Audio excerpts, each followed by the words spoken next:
Welcome back to WION World is One. You're watching Speed News with me, Vijay Kathuria. Let's get started.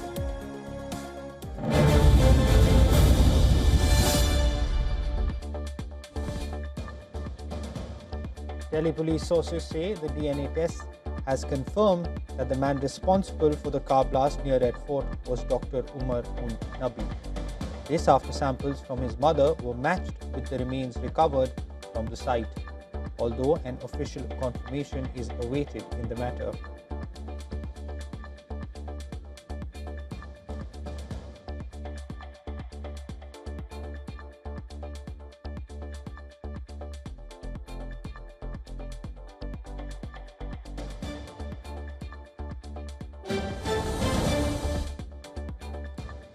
Intelligence agency sources say Faridabad police has detained the man who parked the red EcoSport in Faridabad's Khandawali, the second car linked to the Delhi blast. The man who parked the car is identified as Fahim, allegedly a relative of the key suspect, Dr. Umar Nabi.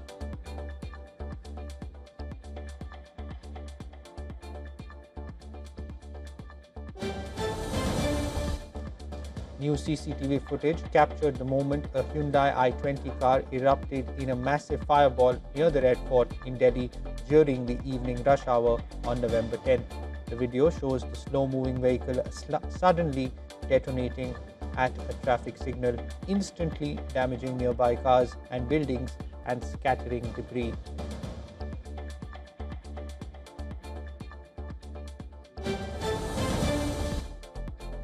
Another CCTV footage has provided a critical breakthrough in the investigation of the Red Fort blast, revealing the movements of the perpetrator, Dr. Umar Nabi, in the hours leading up to the explosion.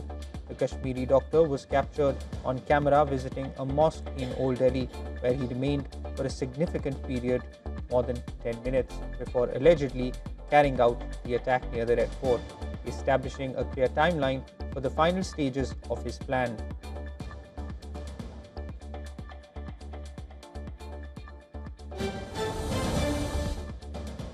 US Secretary of State Marco Rubio says he spoke to India's External Affairs Minister S. Jaishankar about the Delhi blast. Responding to a media query on India declaring the blast as a terror incident, Rubio said it was clearly a terror attack. While acknowledging that the US has offered assistance, Rubio affirmed that India is very much capable of handling the investigation and does not require outside help.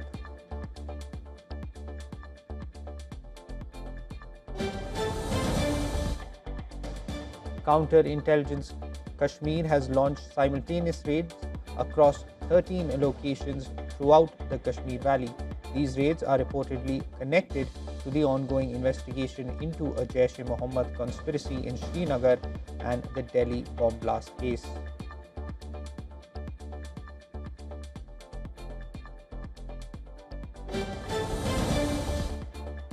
Citing Russia's aggressive space activities, including satellite monitoring, cyber attacks, and the threat of orbital nuclear weapons, French President Emmanuel Macron committed an additional $4.9 billion to military space spending up to 2030. Speaking in Toulouse, Macron asserted that space is no longer a sanctuary but a battlefield where current and future conflicts will be fought.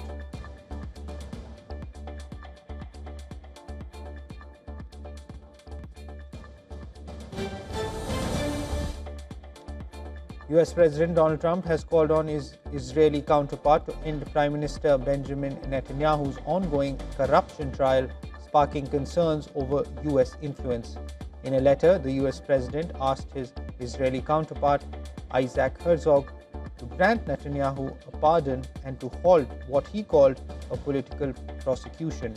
Netanyahu is the only sitting Prime Minister in Israeli history to stand trial after being charged with fraud, breach of trust, and accepting bribes in 3 separate cases, accusing him of exchanging favors with wealthy political supporters. Netanyahu has rejected the allegations and has condemned the case as a witch hunt orchestrated by the media, police, and judiciary.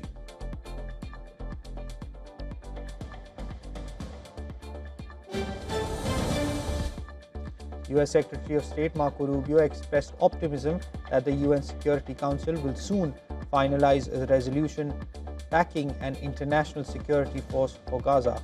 Following a G7 meeting in Canada, Rubio told reporters that good progress was being made on the resolution's language, which follows a ceasefire championed by US President Donald Trump. Rubio said that the deployment for the international force was crucial both to allowing more assistance into the Palestinian territory and sidelining Hamas.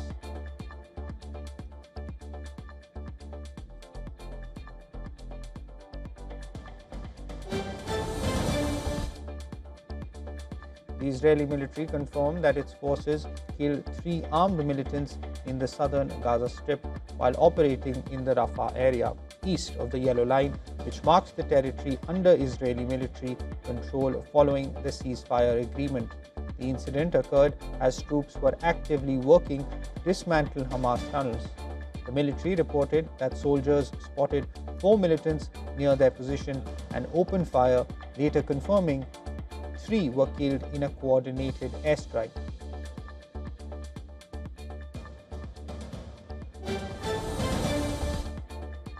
Hamas has claimed that it has completed the first phase of its ceasefire agreement with Israel, as the second phase and Gaza's future governance remain uncertain amid ongoing tensions. Hamas declared that it completed its obligations under the current ceasefire with Israel, but warned that the deal remains a preliminary agreement, not a final settlement.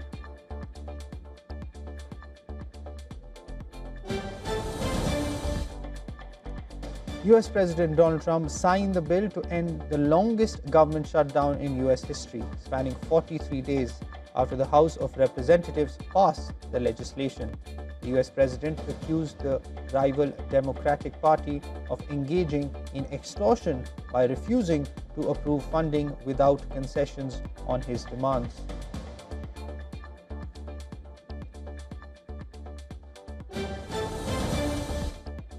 The Democratic Party have released 3 emails from Jeffrey Epstein raising fresh questions about President Donald Trump's relationship with the disgraced offender.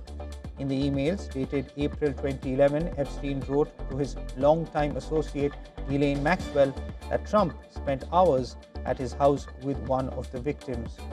Democrats are now pushing for the Epstein files to be made public, with newly sworn-in Arizona Congresswoman Adele Grijalva giving Democrats the final signature they needed to force a House vote on the matter.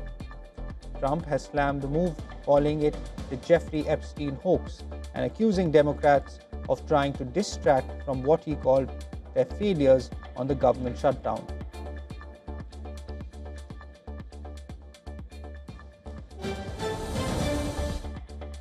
A federal judge in Chicago ordered the release on bond of hundreds of migrants arrested during the Trump administration's immigration crackdown, citing unlawful, warrantless arrests. The ruling, which applies to non-security risks, was fiercely criticized by the Department of Homeland Security. It stated that the order to release 615 illegal aliens into the community by an activist judge puts the lives of Americans directly at risk. The decision marks another legal defeat for the Trump administration's aggressive immigration efforts in Chicago.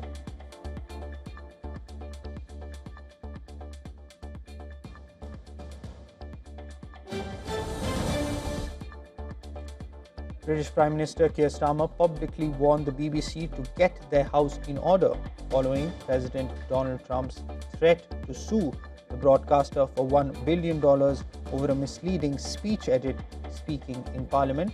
Starmer affirmed his support for a strong and independent BBC, but insisted the corporation must uphold the highest standards and correct errors quickly. The Prime Minister's comments come amid the crisis caused by a misleading edit of a 2021 Trump speech, which has already prompted the resignations of the BBC's Director General and Head of News. Trump's legal team is demanding a full retraction by Friday or face a massive defamation lawsuit.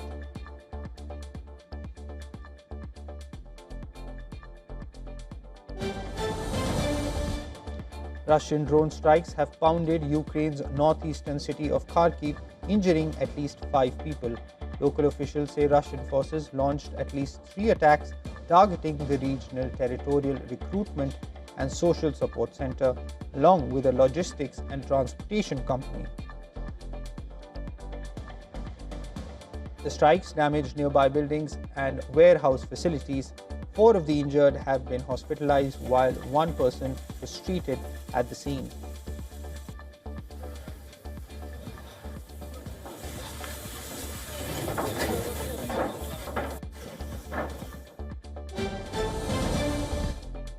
The foreign ministers of the group of 7 nations concluded their meeting in Canada, calling for an immediate ceasefire in Ukraine while reiterating their unwavering support for its territorial integrity. Simultaneously, the G7 raised the alarm over the escalating violence and humanitarian crisis in Sudan, strongly condemning attacks by the Rapid Support Forces and urging both the RSF and Sudanese armed forces to commit to an immediate and permanent ceasefire and ensure unimpeded humanitarian access.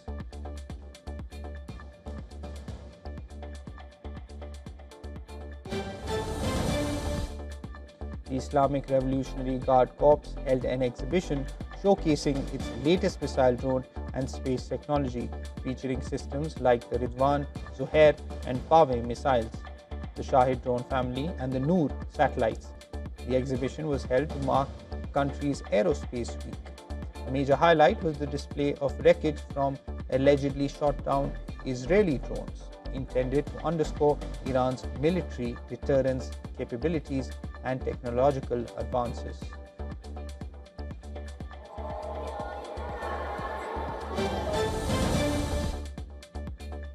Venezuelan President Nicolas Maduro accused the US of generating a bizarre false narrative to justify aggression in the Caribbean, likening the pretext to the 2003 Iraq War.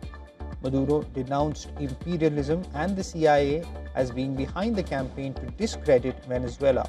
His strong comments followed 2 days of nationwide military drills, mobilizing nearly 200,000 security personnel.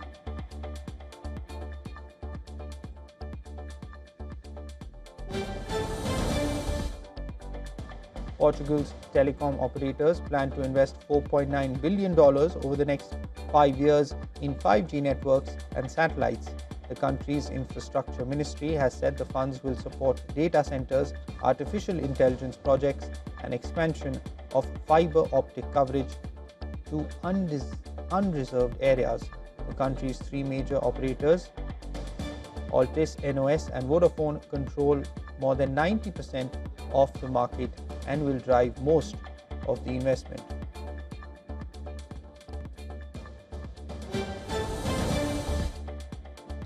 UK's Technology Minister Liz Kendall has urged communications regulator Ofcom to speed up enforcement of the Online Safety Act, aimed at protecting children from harmful content. Kendall warned that delays in implementing key duties could undermine efforts to protect women, girls and users from anti-Semitism. Ofcom said its timeline was pushed back by legal challenges and its plans to publish its register of companies under the law by July next year. The Act covers platforms like Facebook, YouTube, TikTok and X, imposing strict rules on removing illegal or harmful content.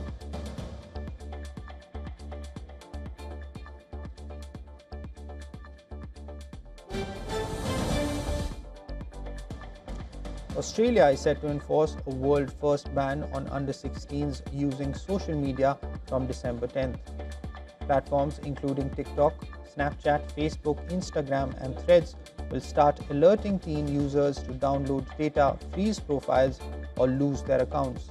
The new law covers over 1 million accounts, with companies using existing software to estimate users' age through online behavior. Those wrongfully blocked can contest decisions via age assurance apps, which are being deployed at scale for the first time.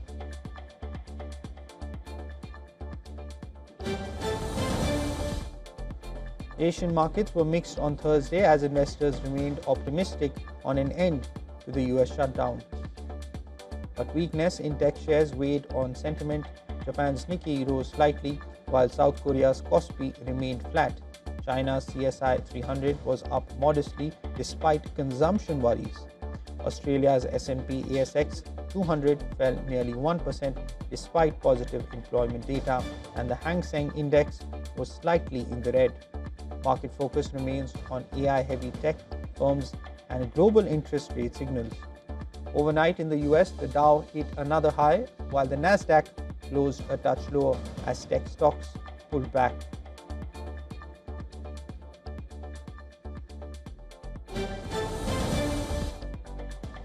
Crude prices fell on Thursday, extending losses after a surprise US crude inventory build and a revised outlook from OPEC showing a supply surplus this quarter. US weekly stocks rose roughly 1.3 million barrels for a second straight week. Meanwhile, OPEC said global supply already exceeded demand in the third quarter and expects balance only by 2026. The slump comes amid weak demand signals and strong production from non-OPEC suppliers.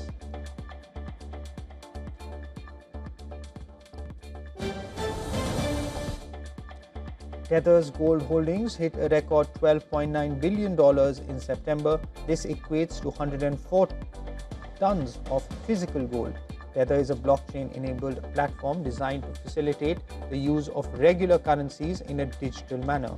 The value of Tether's gold holdings has doubled this year, with physical reserves also doubling in just the last 6 months.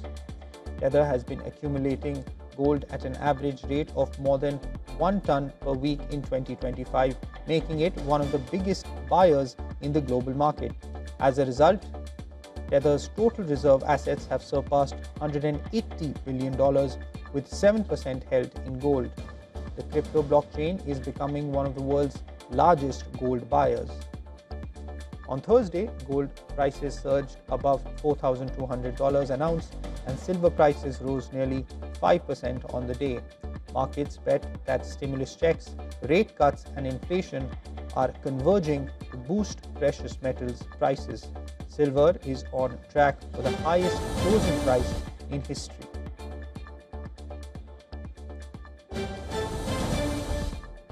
US aviation authorities have frozen planned flight cuts at 6% after air traffic control staffing showed early signs of improvement, providing relief to major airports affected by the longest federal shutdown in history. The move halts the escalation of flight reductions that were expected to impact thousands of passengers as the government monitors staffing levels and operational capacity. Airlines are cautious but welcome the decision, which provides some stability for upcoming travel demand. Officials warn that further changes depend on the continuing recovery of control center personnel.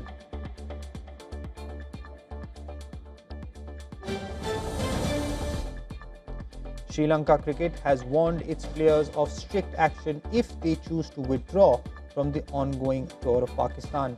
Several team members raised security concerns following a bomb blast in Islamabad that killed 12 people. According to reports, at least 8 players wanted to return home before the second ODI in Rawalpindi. Sri Lanka Cricket Board has said it assured players of their safety and instructed the team to continue playing matches as scheduled. The board also laid out consequences for any member of the touring party who defies their orders.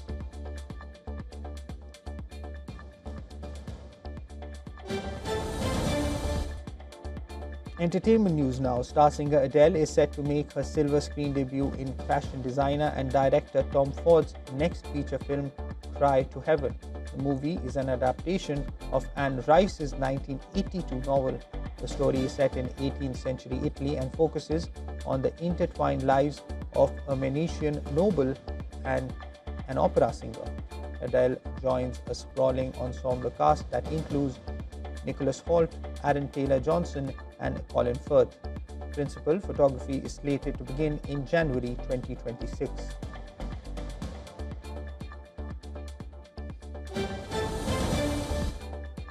Actor and director Johnny Depp arrived in Buenos Aires this week to attend the premiere of his new directorial film, Modi, 3 days on the Wing of Madness. The movie, which marks Depp's return behind the camera after more than 2 decades chronicles the final 72 hours in the life of Italian painter Amedeo Modigliani.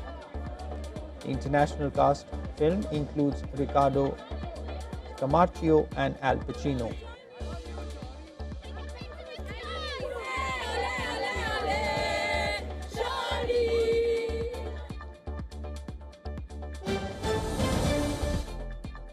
Israeli actor Gadot has been named recipient of Israel's prestigious Genesis Prize, which is often nicknamed the Jewish Nobel.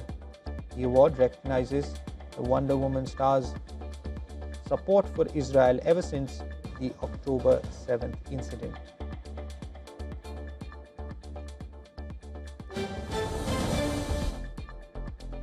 K-pop agency Adore confirmed that New Jeans members Hien and Haerin are resuming activities with the label, ending speculation following months of legal disputes. The decision follows a recent Seoul Central District Court ruling that upheld the validity of the exclusive contracts between all 5 New Jeans members and Adore, a subsidiary of HYBE. The agency expressed its commitment to fully support the members moving forward, and K-pop fans are now anticipating a full reunion of the chart-topping group.